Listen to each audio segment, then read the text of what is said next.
Okay, and we're live. Welcome. I'm Nikki with Music by Nikki, and today I'm going to be talking about music books. And I'm really excited for this topic today. I think I got the audio working, so I'm really excited about that. Woot!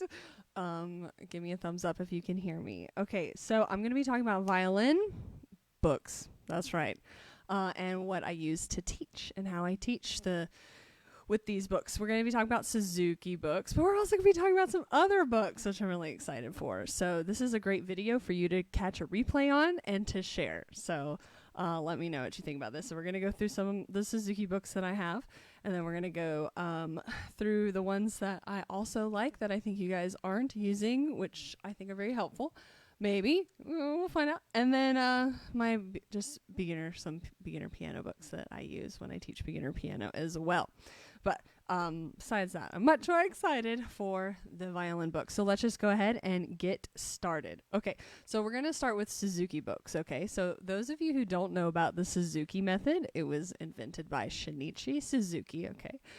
Fun fact about Suzuki is that he was actually roommates with Einstein, okay, and that's why Einstein liked to play the violin, and so they talk to each other about violin, so that's really cool, and I love that. But anyway, there's a lot to know about Shinichi Suzuki, and I think I might do a separate video just on him, but it's the most common way that people teach the violin, pretty much.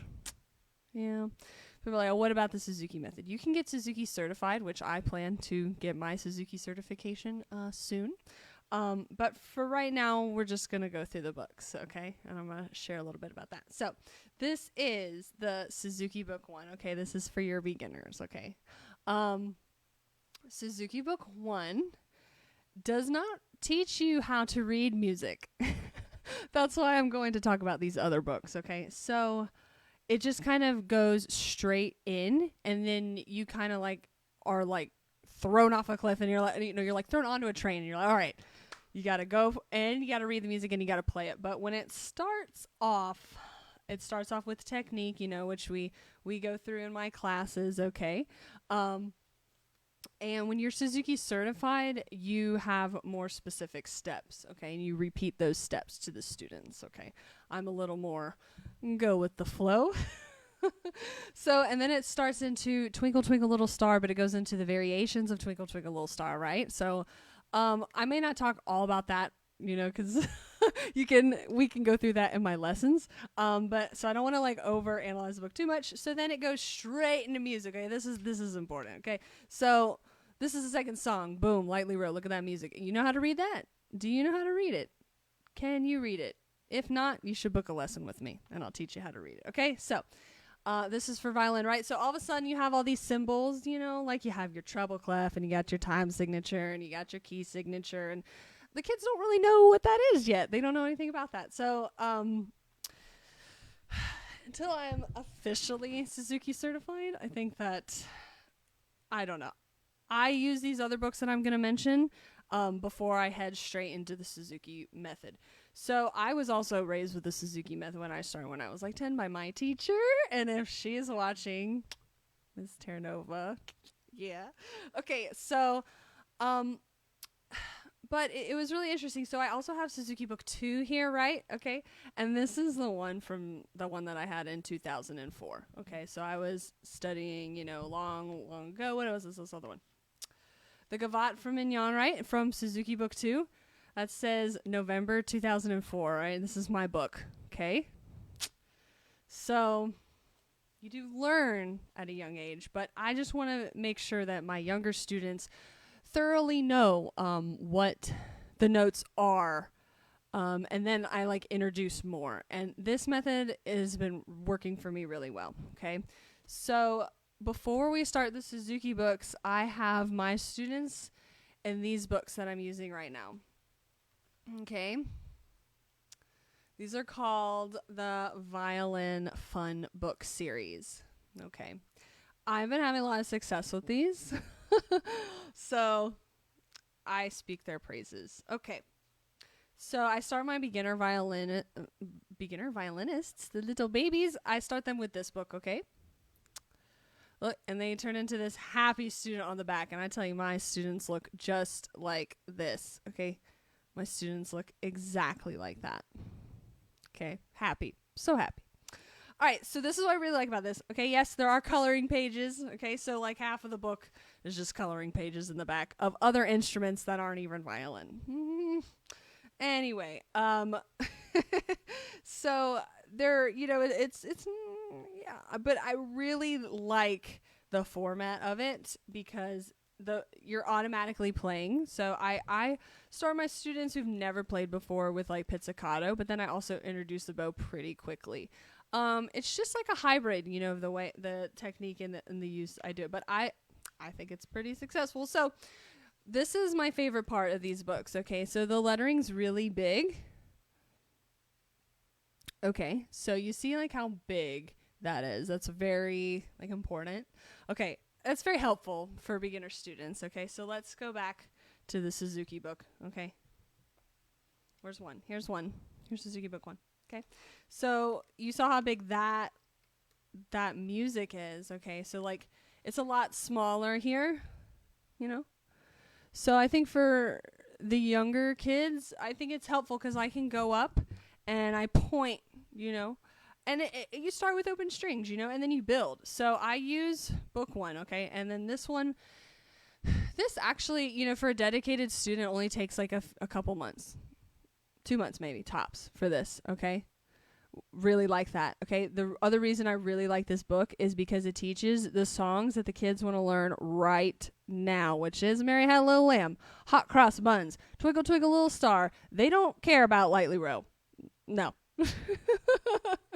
They like Ode to Joy as well, and that's in these books. So, yep. I've already emailed the author of this book. He knows I'm a fan.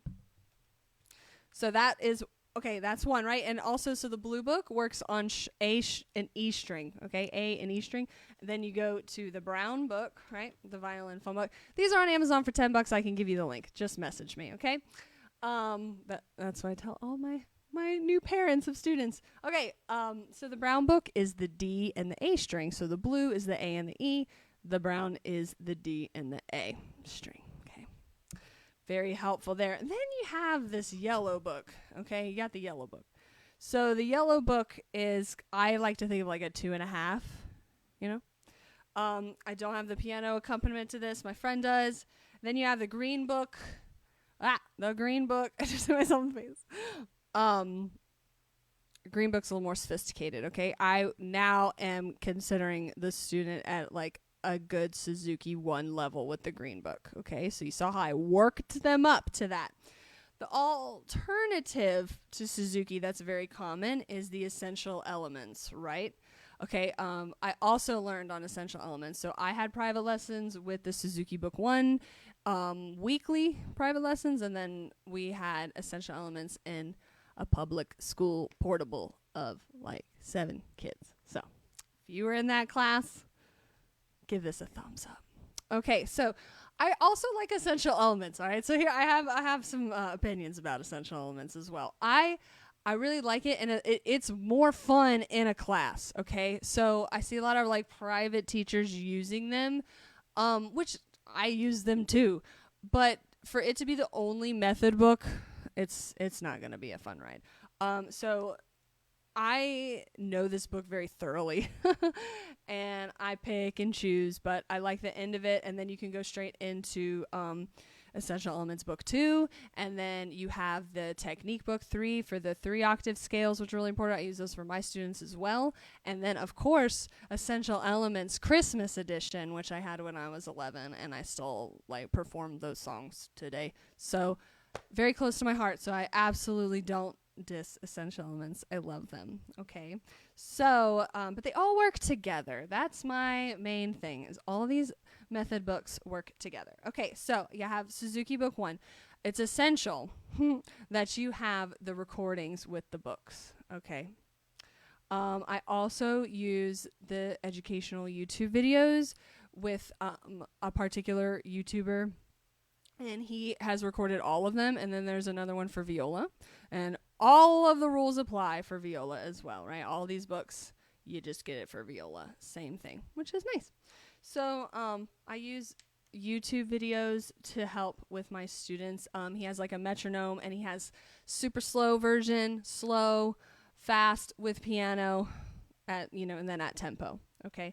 Very helpful. So with my lessons, I make sure they go through that, and then I correct their technique after that. So what I really like about those is that they're learning while I am, doing something else. So that's helpful. So Suzuki Book 1, okay, after we do the violin fun book, if they've never played before. All right, if they've played before, it's a little different. You kind of have to analyze them and stuff like that.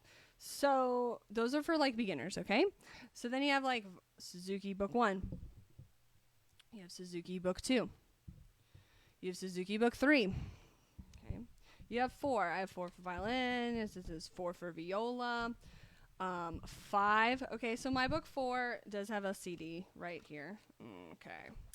CDs are old school, but you know what? They worked back then. They work now. I like physical CDs and DVDs, even though, of course, you can have them on your computer, on your phone, or whatever. I like the physical part of it because it's like, it's a moment, right? You're like taking the CD or the DVD and you're putting it in and you're making a commitment to do something, okay? So that's why the books come with CDs. Very important, all right? They are extra on Amazon, but it is worth it. So then I have Viola Book 5, okay? So they go up to about 10, right? 10, I think, for violin, maybe even 11 for violin, and then 10 for viola. And then you get to more sophisticated books, especially if you're like a music major, you're devoting your life to music and being a musician and being a professional musician. You have more sophisticated books that are like concertos and etudes and scales and double stops, all that fun stuff, right? So your books will end up looking something more like this. This is the first one I grabbed. This is the Handel Concerto Casa de Su. Okay, so, and it looks like this is with the piano, but it looks more like that. Okay, so we build. All right, it is a long journey with these books. Okay, so those are the books I suggest for my beginner students. So I'm going to use this video that I recorded today to send to my new students if they want to know what books to get, or I'll just answer their questions. So if you want to book with me, you can just send me a message. We can do virtual lessons if you live far away. If you live in Jacksonville, you can come and wear a mask. And I'm getting a lot of cleaning in the house done, so a lot of disinfectant there. So the piano, okay, I'm just going to throw my piano books in here really quick, okay? So I teach beginner piano. It's a lot like class piano, okay? So I took class piano in high school and some in college. That's how I teach my private lesson for piano, okay? So it's a little different than how I teach my violin lessons because my violin and viola lessons are very, very, very, very involved. And piano, I try the best I can. So piano is, you got John Thompson's Easiest Piano Course, okay? The reason I like this one is because it has worksheets in them. All right, and the songs are pretty big, as well, like I said about the violin fun book. But I really like the worksheets. I think that writing music is a huge part of this. Okay, so John Thompson's Easiest Piano Course for my beginner piano students. Then I also have, that goes with it. See, I like to combine method books, okay? I'm one of those people. Maybe it's controversial. Let me know in the comments below. Okay, so I got Piano Adventures Lesson Books 1. Okay, so if you've had piano lessons with me, a lot of you watching have had lessons with me. I know some of you watching are parents of students that I've had, and I appreciate you guys so much. You know about these piano books, okay? So they're very helpful. I use them. I like them because there's a technique book, there's a theory book, things like that. It's just maybe not like 100% how I would write the book, right? So that's why I might write one day. Also, what my students are liking right now are the Disney piano book 1, okay, by Piano Adventures, okay? I'm finding my piano students, they're different. Some want to wait and finish one book before they do another book. All right, now this is opinion here, that I want to respect my students' wishes on that. So I said, all right, that's fine, The other student mainly wants to play a lot of Disney, right? Or mixes it with the lesson book, So I think there's room for flexibility, and I think that's important to embrace. So that's my philosophy on that. So this comes to the end of my little discussion here today. And what I want to say is I really do want to create my own method book one day. That is a combination of those books. Okay, so that's a goal for me. If you've ever had such a crazy goal, let me know, okay? And also, if you've ever, if you've successfully done it, have you ever written a method book? Have you ever written a music book? And how did it go, But also, just let me know if you have any questions on these beginner books for violin, viola, and beginner piano, okay? So thank you guys so much for watching me today and listening to me. I really appreciate it, and I hope you guys have an awesome day, and I'm going to talk to you soon. Thanks.